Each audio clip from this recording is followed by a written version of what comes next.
اعوذ باللہ من الشیطان الرجیم، بسم اللہ الرحمن الرحیم۔ السلام علیکم ورحمۃ اللہ وبرکاتہ۔ امید ہے آپ لوگ خیریت سے ہوں گے۔ معذرت چاہتا ہوں، میرا گلا اب سانس نہیں دے رہا۔ آج شارٹ ڈسکشن کریں گے ہم آج انشاءاللہ۔ آج جو ہم ایک اعتراض دیکھیں گے نان مسلمس کا اسلام کے اوپر کہ شریعت میں کفر کی سزا دائمی عذاب جہنم کیوں ہے۔ اکثر نان مسلم جو ہے وہ اعتراض کرتے ہیں کہ اسلام میں جو کرٹیسائز کرتے ہیں لوگ، اسپیشلی وہ یہ کوشچن اٹھاتے ہیں کہ اسلام میں سزا جو ہے وہ ہمیشہ کے لیے جہنم میں جلنا ہے، تو کسی عمل کی سزا ایسی کیوں ہے کہ کوئی بھی سزا جو ہو وہ ایک لمیٹڈ سزا ہونی چاہیے کہ بھائی اتنے سال تک سزا ملی، اس کے بعد چھوڑ دیا جائے۔ تو اس میں سب سے پہلی بات تو یہ کہ اگر ایک بندے کے ڈاکہ مارتا ہے ایک ڈاکو، اور 2 گھنٹے کے لیے وہ ڈاکو ڈکیتی کے بعد جو پکڑا جاتا ہے، تو حکومت بھی اس کو یہ سزا دیتی ہے کہ 2 گھنٹے تک اس کو ہم نے قید میں رکھنا ہے، یہ 2 گھنٹے تک اس کو گرفتار رکھنا ہے اور اس کو سزا دینی ہے، اس کے بعد اس کو چھوڑ دینا ہے۔ تو کیا یہ انصاف کے مطابق ہوگا؟ تو ہرگز نہیں، انصاف کے مطابق نہیں ہوگا۔ تو اسی طرح شریعت نے بھی جو مثال سزا رکھی ہے وہ بھی اس لیے کہ اس کفر جو ہے وہ شدید جرم ہے اور اس کی سزا بھی اتنی سخت ہونی چاہیے۔ اور اس پہ ایک اعتراض ہو سکتا ہے کہ یہ نان مسلم جو ہیں وہ کہہ سکتے ہیں کہ کفر کی سزا جو ہے یا شرک کی سزا، شرک جو ہے وہ جرم تو ہے لیکن اتنا شدید جرم نہیں کہ اس کو ابدالآباد تک جہنم میں جلایا جائے۔ اس کا مطلب یہ ہے کہ آپ کو اس لیے یہ خیال پیدا ہوا کہ آپ نے صرف فعل کی ظاہری صورت پر نظر کی ہے، حالانکہ سزا اور جزا کا مدار محض اس کی ظاہری صورت پر نہیں بلکہ نیت کو بھی اس میں بڑا دخل ہے۔ یوں کہنا چاہیے کہ اصل مدار نیت پر ہی ہے۔ اسی طرح اگر ایک شخص ہے وہ کفر کرتا ہے یا شرک کرتا ہے، اور جب وہ شرک کر رہا ہوتا ہے تو اس میں دل میں یہ بات نہیں ہوتی کہ میں اس وقت تک شرک کروں گا یا اس وقت تک کفر کروں گا، بلکہ اس کی نیت یہ ہوتی ہے کہ میں ہمیشہ ہی کفر کروں گا اور شرک کروں گا، اور اسے اگر لامتناہی زندگی دے دی جائے تو پھر بھی وہ نیت جو ہے اس کی یہی ہے کہ میں اگر وہ کافر ہے تو وہ کافر کی نیت ہی ہوتی ہے اس کی کہ میں کفر ہی کرتا رہوں گا۔ اس لیے اس کا جو جرم ہے وہ نیت کے اوپر بہت ڈپینڈ کرتا ہے۔ اسی طرح اگر ایک سمپل سی مثال اگر یہ لی جائے کہ ایک شراب پینے والا دکان میں جاتا ہے اور دکان والا شراب خریدنے کے لیے جاتا ہے، وہ تو جو دکان پہ وہ شراب لینے گیا ہے، دکان والا شراب کے بدلے اس کو کوئی اور ڈرنک دے دیتا ہے، کوئی شربت دے دیتا ہے، تو وہ پی لیتا ہے، لیکن اب اسے گناہ ہوگا کیونکہ اس کی نیت شراب پینے کی تھی، حالانکہ وہ شراب نہیں ہے، دکان پہ جانے کی، اسے پرچیز کرنے کی، اور یہ سب چیزوں کا گناہ اسے ہوگا۔ اور اگر ایک شخص جو دکان پہ شربت لینے جاتا ہے اور وہ غلطی سے دکان والا اس کو اگر شراب دے دیتا ہے اور وہ پی لیتا ہے، تو اب اس کو گناہ نہیں ہوگا کیونکہ اس نے شربت سمجھ کے شراب کو پیا ہے اور انجانے میں پیا ہے، حالانکہ وہ لینے گیا تھا شربت، تو اس کی نیت جو تھی وہ صحیح تھی اور نیت کی وجہ سے اس کو گناہ نہیں ہوگا۔ تو اس لحاظ سے جو نیت ہے ایک مسلمان کی، وہ نیت ہوتی ہے کہ وہ ہمیشہ مسلمان رہے گا، اور اسی طرح جو کافر ہے یا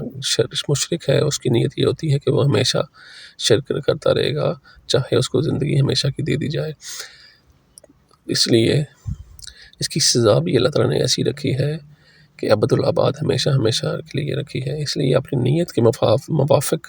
اس کو ابدالآباد جہنم میں عذاب ہوگا۔ اسی طرح مسلمان کا اسلام متناہی ہے، مگر اس کی نسبت یہ ہے کہ اگر وہ ہمیشہ زندہ رہے گا تو صراط مستقیم پر چلتا رہے گا، اس لیے ابدالآباد تک اس کو ثواب جنت کا ملے گا۔ ایک اور باریک نقطہ جو ہے وہ اس میں بیان کرتے ہیں کہ کفر سے حقوق الہیہ کی تقویت ہے، اور حقوق الہیہ غیر متناہی ہے، کہ مطلب جو کفر کرتا ہے یا شرک کرتا ہے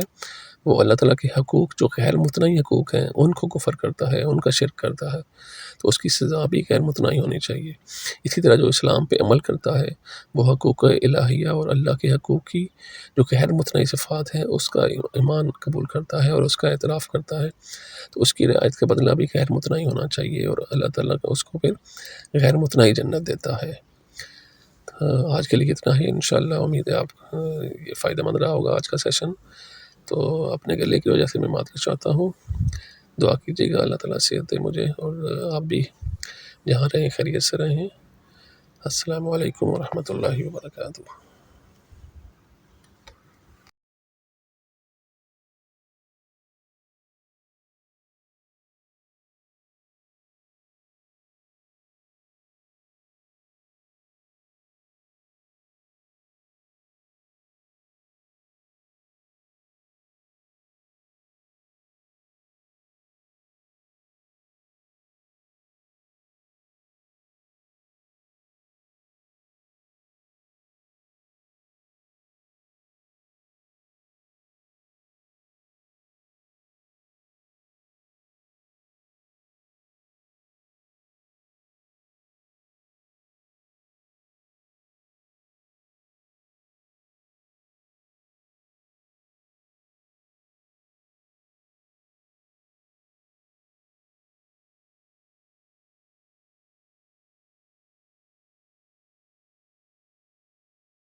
عمر رضی اللہ تعالیٰ عنہ نے اس کو بھی کٹوا دیا تھا، اتنا بڑا جو اسلام کا ایک نشانی تھی وہاں پہ